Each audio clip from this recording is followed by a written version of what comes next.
അനീതിക്കും അധർമ്മത്തിനും മുന്നിൽ ഒറ്റപ്പെട്ടുപോയ കണ്ണകി സ്വന്തം കാൽച്ചിലമ്പ് ഉയർത്തിപ്പിടിച്ചു നടത്തിയ ധീരമായ പോരാട്ടത്തിന്റെ ഐതിഹ്യം പേറുന്ന മണ്ണിലേക്കാണ് നാം ഇന്ന് പോകുന്നത്.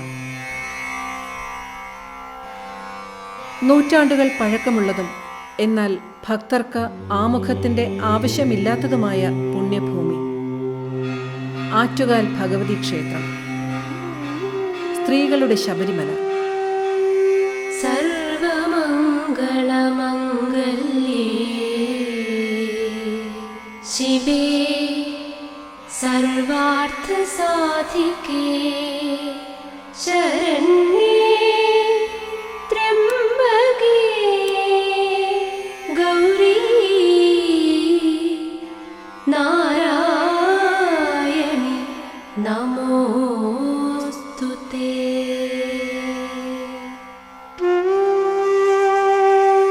തിരുവനന്തപുരം നഗരത്തിൽ കിഴക്കേക്കോട്ടയ്ക്ക് സമീപം കിള്ളിയാറിനോട് ചേർന്നാണ് ആറ്റുകാൽ ഭഗവതി ക്ഷേത്രം സ്ഥിതി ചെയ്യുന്നത്.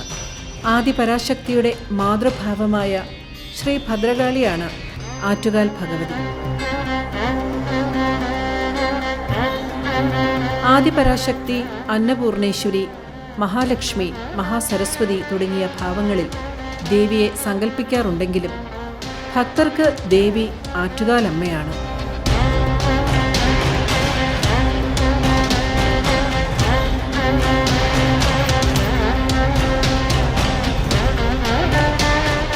ശ്രീകോവിൽ, ചുറ്റമ്പലം, പ്രദക്ഷിണ വഴി, വിശാലമായ മുറ്റം, ക്ഷേത്രക്കുളം എന്നിവ ഇവിടെയുണ്ട്. ശ്രീകോവിലിനോട് ചേർന്നാണ് ദേവിയുടെ ഭടനും ക്ഷേത്രത്തിൻ്റെയും ദേശത്തിൻ്റെയും രക്ഷാപുരുഷനുമായ മാടൻ തമ്പുരാന്റെ പ്രതിഷ്ഠ. മാടൻ തമ്പുരാന് പുറമെ ശിവൻ, ഗണപതി, നാഗങ്ങൾ എന്നീ ഉപദേവതകളും ഇവിടെയുണ്ട്. കഥ പറയുന്ന ശില്പങ്ങൾ ക്ഷേത്രത്തിൻ്റെ പ്രദക്ഷിണ വഴികളിൽ കാണാൻ സാധിക്കും. കണ്ണകീചരിതം, ദശാവതാരം, ശിവപുരാണം, ദേവീ ഭാഗവതം തുടങ്ങിയവ ഇതിൽ വായിച്ചെടുക്കുവാനും സാധിക്കും.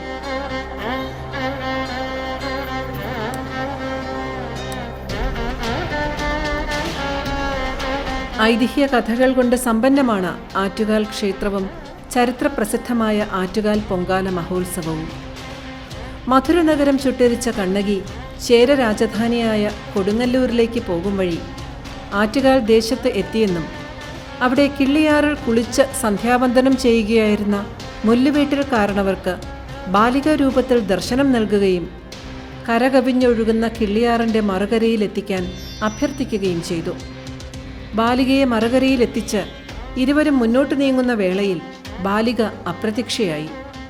മനസ്താപത്തോടെ കുട്ടിയെ തിരഞ്ഞ അദ്ദേഹത്തിന് ഉറക്കത്തിൽ സ്വപ്നദർശനം ലഭിക്കുകയും താൻ സാക്ഷാൽ മഹാമായയാണെന്നും ഇവിടെ കുടിയിരിക്കുകയാണെന്നും അറിയിച്ചു. അടുത്ത ദിവസം കാവിൽ 3 വരകൾ കാണുമെന്നും അവിടെ ക്ഷേത്രം പണിയിച്ച് തന്നെ കുടിയിരുത്തണമെന്നും അരുൾപ്പാടുണ്ടായി. പുലർച്ചെ കാവിലെത്തിയ അദ്ദേഹം സ്വപ്നദർശനത്തിൽ പറഞ്ഞതുപോലെ 3 വരകൾ അവിടെ കാണുകയും ജ്യോതിഷ പണ്ഡിതരുടെ നിർദ്ദേശാനുസരണം ദേവീ ചൈതന്യത്തെ അവിടെ കുടിയിരുത്തി എന്നുമാണ് വിശ്വാസം.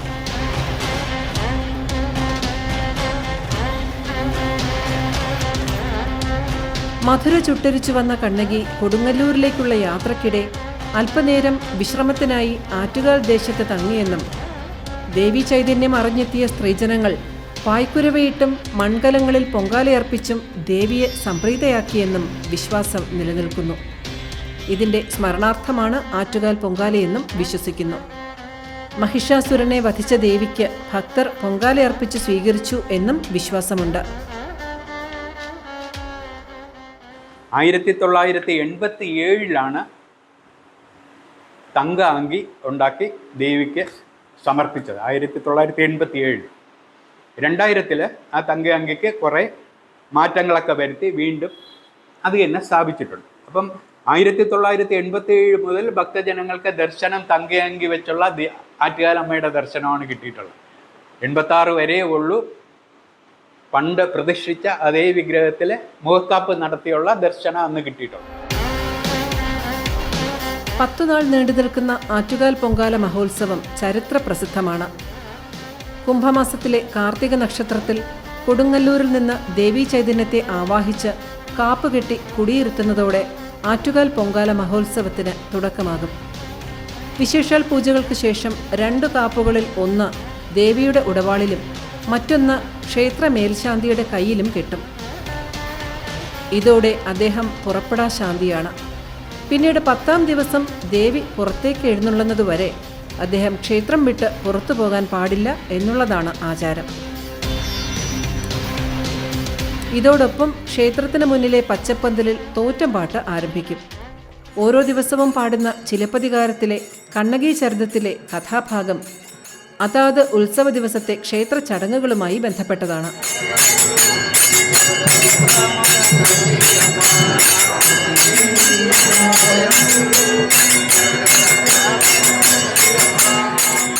പാതിവ്രത്യത്തിൻ്റെ കഥയാണ് കണ്ണകി ചരിതം. രാജപ്രതാപങ്ങളെയും രാജനീതികളെയും കുടിലതന്ത്രങ്ങളെയും ഒറ്റയ്ക്ക് വെല്ലുവിളിക്കുന്ന സ്ത്രീത്വത്തിൻ്റെ പ്രതീകമാണ് കണ്ണകി. ഈ കഥകളാണ് തോറ്റംപാട്ടുകാർ പച്ചപ്പന്തലിലിരുന്ന് ഇലത്താളം കൊട്ടി പാടുന്നത്. ഉത്സവത്തിൻ്റെ ആദ്യ ദിനം ദേവിയെ പാടിക്കുടിയിരുത്തി കഥ തുടങ്ങുന്നു. 2ാം ദിനം ദേവിയുടെ വിവാഹത്തിൻ്റെ ഒരുക്കങ്ങളെക്കുറിച്ചും 3ാം നാൾ കോവലനും ദേവിയുമായുള്ള വിവാഹ വർണ്ണനയും പാടുന്നു. ഈ ഭാഗം മാലപ്പുറം പാട്ട് എന്നറിയപ്പെടുന്നു. നിത്യവൃത്തിക്കായി കോവലൻ ദേവിയുടെ നിർബന്ധത്തിന് വഴങ്ങി ചിലമ്പ് വിൽക്കുവാൻ പോകുന്ന കഥയാണ് ഉത്സവത്തിൻ്റെ 4ാം നാൾ പറയുന്നത്. ചിലമ്പ് വിൽക്കുവാനായി മധുരനഗരിയിലെത്തിയ കോവലനെ സ്വർണ്ണപ്പണിക്കാരൻ മോഷണക്കുറ്റം ചുമത്തി പാണ്ഡ്യരാജാവിൻ്റെ സദസ്സിലെത്തിക്കുന്ന കഥാഭാഗമാണ് 5ാം ഉത്സവ ദിവസം വായിക്കുന്നത്.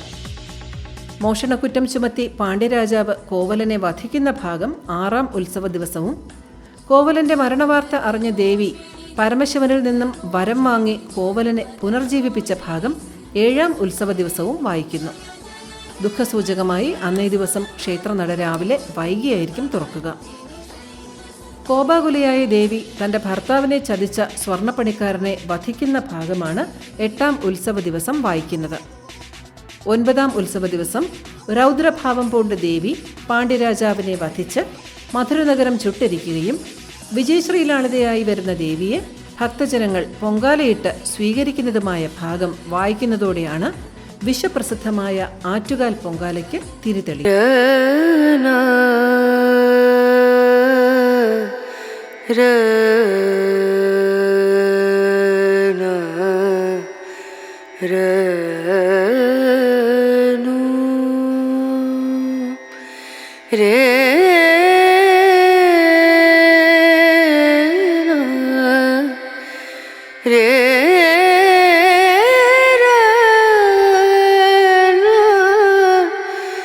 സ്ത്രീകളുടെ ശബരിമല എന്നറിയപ്പെടുന്ന ആറ്റുകാൽ ഭഗവതി ക്ഷേത്രത്തിലെ ഏറ്റവും പ്രസിദ്ധമായ ചടങ്ങാണ് ആറ്റുകാൽ പൊങ്കാല.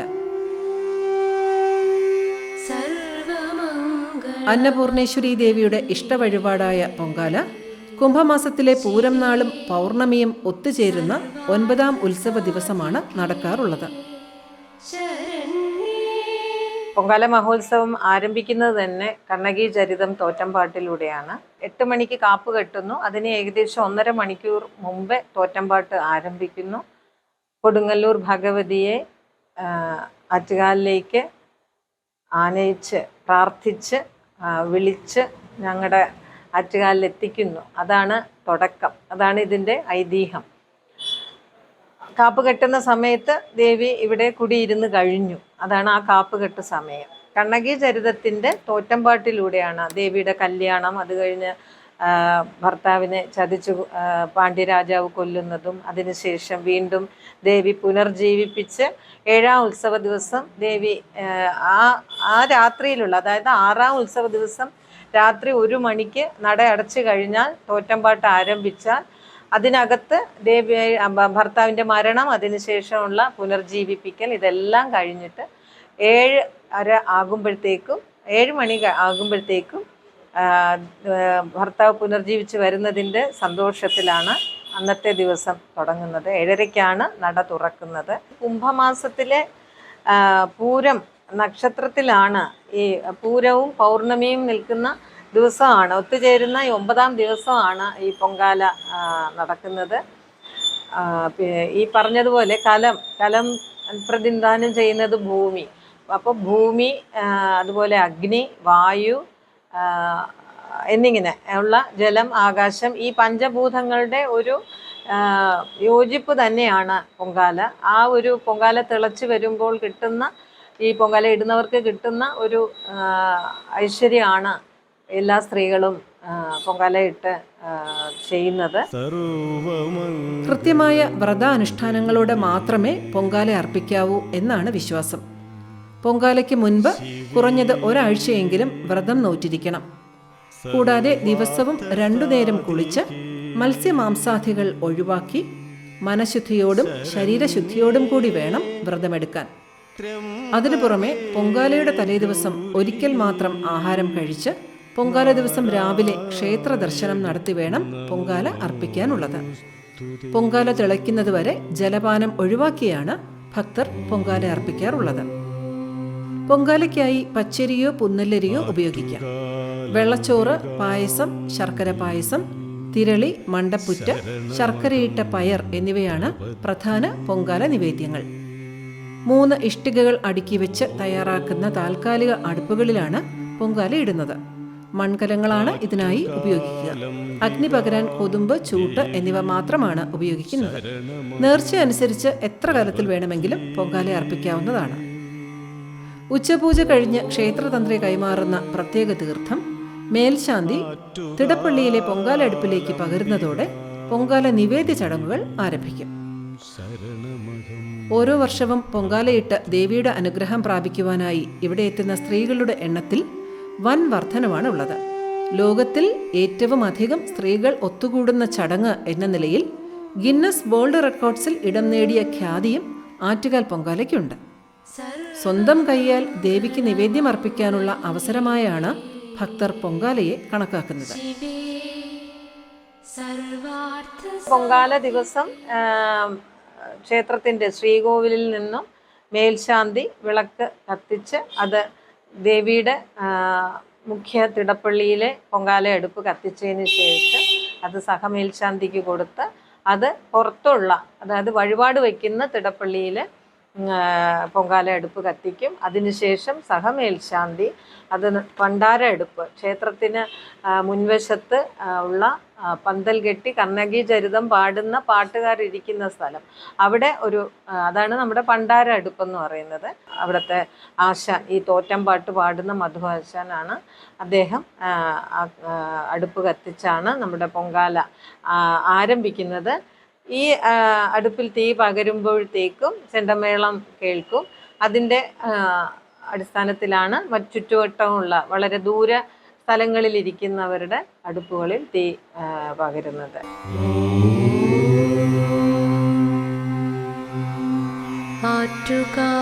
ആറ്റുകാലംബികാം ദേവീം ശരണമഹം പ്രപദ്യേ.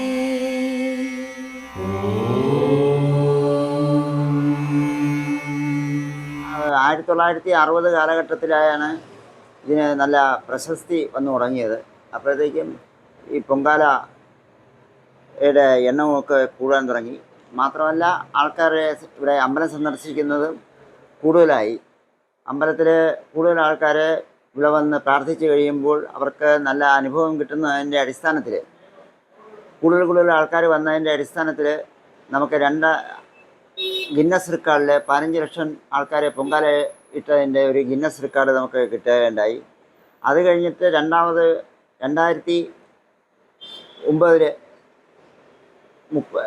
25 ലക്ഷം ആൾക്കാരെ പൊങ്കാല ഇട്ടതിൻ്റെ ഗിന്നസ് റെക്കോർഡ് നമുക്ക് കിട്ടിയിട്ടുണ്ട്. ഇപ്പോൾ നമുക്ക് ഏകദേശം 40 ലക്ഷത്തിൽ പരം ആൾക്കാർ ഈ പൊങ്കാല ദിവസം പൊങ്കാല ഇടാനായിട്ട് ഇവിടെ ഈ പ്രദേശങ്ങളിലെല്ലാം ഇവിടെ എത്തുന്നുണ്ട്.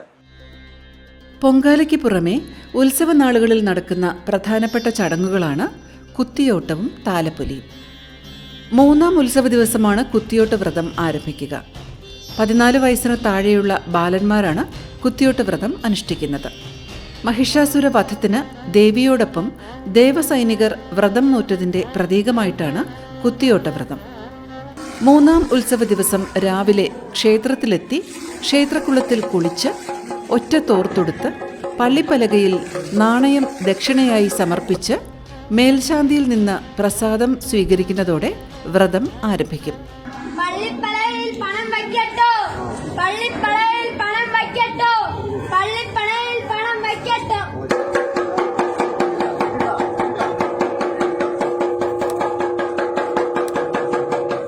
പിന്നീടുള്ള 7 ദിവസം കൊണ്ട് 1008 നമസ്കാരം പൂർത്തിയാക്കണം. ഈ ദിവസങ്ങളിൽ ഇവർ ക്ഷേത്രത്തിൽ തന്നെയാണ് താമസിക്കുക. 9ാം ഉത്സവ ദിവസം ബാലന്മാർ 1008ാമത് നമസ്കാരം പൂർത്തിയാക്കും. അന്ന് വൈകിട്ടോടെ ഇവരെ രാജകീയ വേഷത്തിൽ ക്ഷേത്രനടയിലെത്തിച്ച ശേഷം ചൂരൽകുത്ത് ചടങ്ങ് നടത്തും. തുടർന്ന് ആനപ്പുറത്ത് എഴുന്നള്ളുന്ന ദേവിക്കൊപ്പം വാദ്യഘോഷങ്ങളുടെ അകമ്പടിയിൽ ബാലന്മാർ നഗരപ്രദക്ഷിണം നടത്തും. 10ാം ഉത്സവ ദിവസം രാവിലെ ക്ഷേത്രത്തിൽ മടങ്ങിയെത്തി ചൂരൽ അഴിക്കുന്നതോടെ കുത്തിയോട്ട ചടങ്ങുകൾക്ക് സമാപനമാകും. 9ാം ഉത്സവ ദിവസം, അതായത് പൊങ്കാലയുടെ അന്ന് രാവിലെ മുതൽ ബാലികമാരെ അണിയിച്ചൊരുക്കി താലവുമായി ദേവീസന്നിധിയിൽ എത്തിക്കുന്ന ചടങ്ങാണ് താലപ്പൊലി. കോപാഗ്നിയിൽ നിൽക്കുന്ന ദേവിയുടെ കോപം തണുപ്പിച്ച് മാതൃഭാവം വരുത്താനായി ബാലികമാരെ അയക്കുന്നുവെന്നാണ് വിശ്വാസം. താലവുമായി കാണാനെത്തുന്ന ബാലികമാരെ ദേവി മാറോടണച്ച് മാതൃവാത്സല്യത്തോടെ കൊഞ്ചിക്കുമെന്നാണ് വിശ്വാസം.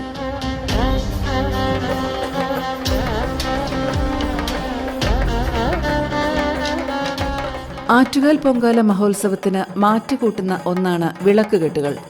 ആഘോഷവും ആരവവും നിറയ്ക്കുന്ന വിളക്കുകെട്ട് ഭക്തർ നേർച്ചയായി ദേവിക്ക് സമർപ്പിക്കുന്നവയാണ്. കുരുത്തോല, വാഴപ്പോള, വർണ്ണക്കടലാസുകൾ എന്നിവ കൊണ്ട് നിർമ്മിച്ച വിളക്കുകെട്ടുകൾ വാദ്യമേള അകമ്പടിയോടെ ദേവീസന്നിധിയിൽ എത്തിക്കുന്നു. ഐതിഹ്യമനുസരിച്ച് കുരുത്തോലയിലാണ് വിളക്കുകൾ കെട്ടുന്നത്. കുരുത്തോല, വാഴയുടെ തണ്ട് എന്നിവയിൽ ദീപം കത്തിച്ച് അത് ഭക്തജനങ്ങൾ അത് തലയിലേന്തി ക്ഷേത്രസന്നിധിയിൽ വന്ന് ക്ഷേത്രത്തിന് വലം വെച്ചു പോകുന്ന ഒരു ചടങ്ങാണ് സാധാരണ വരുന്നത്. ഇത് ദീപാരാധന കഴിഞ്ഞ് 12 മണിക്ക് ശേഷമാണ് അവർ വരുന്നത്. അവർ വന്നതിന് ശേഷം ക്ഷേത്രത്തിന് ചുറ്റും ശ്രീകോവിലിൽ വലം വെച്ച് അവരുടെ അനുഗ്രഹം വാങ്ങിച്ച് പോവുകയാണ് പതിവ്.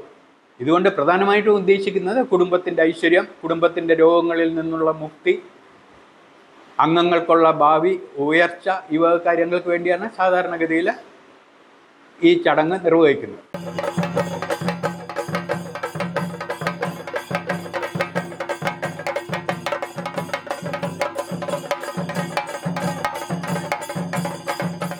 ആറ്റുകാൽ പൊങ്കാല സ്ത്രീകളുടെ ഉത്സവമായി വിശേഷിപ്പിക്കപ്പെടുന്നുണ്ടെങ്കിലും പൊങ്കാലയ്ക്കായുള്ള ഒരുക്കങ്ങൾക്ക് പിന്നിൽ നിന്നും പ്രവർത്തിക്കുന്ന പുരുഷന്മാരെയും ഈ അവസരത്തിൽ ഓർക്കാതെ പോകാൻ കഴിയില്ല. ജാതി മത ദേശ വ്യത്യാസമില്ലാതെ മതേതര സങ്കല്പം ഉയർത്തിപ്പിടിച്ചുകൊണ്ടാണ് ഓരോ പൊങ്കാലക്കാലവും വിട പറയുന്നത്. എല്ലാ വർഷവും എത്ര കഷ്ടപ്പെട്ട് ദൂരെന്ന് വന്ന് പൊങ്കാല ഇട്ട് പോയാലും അടുത്ത വർഷം ഈ പൊങ്കാല ഇടുന്നതിലേക്ക് വേണ്ടി കാത്തിരിക്കുകയാണ് എല്ലാ സ്ത്രീജനങ്ങളും. സ്ത്രീജനങ്ങളെന്ന് മാത്രം പറയാൻ പറ്റില്ല. ഇവിടുത്തെ പൊങ്കാലയ്ക്ക് വരുന്നവർക്ക് വേണ്ടിയിട്ടുള്ള എല്ലാ സഹായ സഹകരണങ്ങളും പുരുഷജനങ്ങളാണ് ചെയ്തു കൊടുക്കുന്നത്. അതുകൊണ്ട് നമുക്ക് ഇത് ഒരു വ്യത്യാസമില്ലാതെ ജാതിമത ഭേദം അന്യേ അല്ലെങ്കിൽ സ്ത്രീ പുരുഷ ഭേദം അന്യേ എല്ലാവരും വളരെ ഭക്തിയോടുകൂടി സന്തോഷത്തോടുകൂടി ആഘോഷിക്കുന്ന ഒന്നാണ്. ആറ്റുകാൽ പൊങ്കാല ഉത്സവത്തിന് സാർത്ഥകമായ ഒരു ആതിഥ്യത്തിന്റെ കഥ കൂടി പറയാനുണ്ട്. മാസങ്ങൾക്ക് മുമ്പ് തന്നെ നഗരം ഉത്സവത്തിനായി ഒരുങ്ങും. എല്ലാ വീടുകളിലും സൗകര്യങ്ങൾ വർദ്ധിപ്പിക്കും. കുളിക്കാനും കുടിക്കാനുമുള്ള വെള്ളം ഉൾപ്പെടെയുള്ളവ സജ്ജീകരിക്കും. ഒരു വീടിൻ്റെയും വാതിൽ ചാരുകയില്ല. എല്ലാ വീടുകളും തുറന്നു കിടക്കും. ആർക്കും എവിടെയും കയറിച്ചെല്ലാം, വിശ്രമിക്കാം. ഏതു നേരവും ഭക്ഷണമുണ്ടാകും. അപരിചിതത്വമോ അന്യഥാബോധമോ ആർക്കും തോന്നുകയില്ല. വീടുകളിൽ മാത്രമല്ല, പൊതുസ്ഥലങ്ങൾ, ദേവാലയങ്ങൾ എന്നിവയും ഭക്തർക്കായി തുറന്നു കൊടുക്കാറുണ്ട്.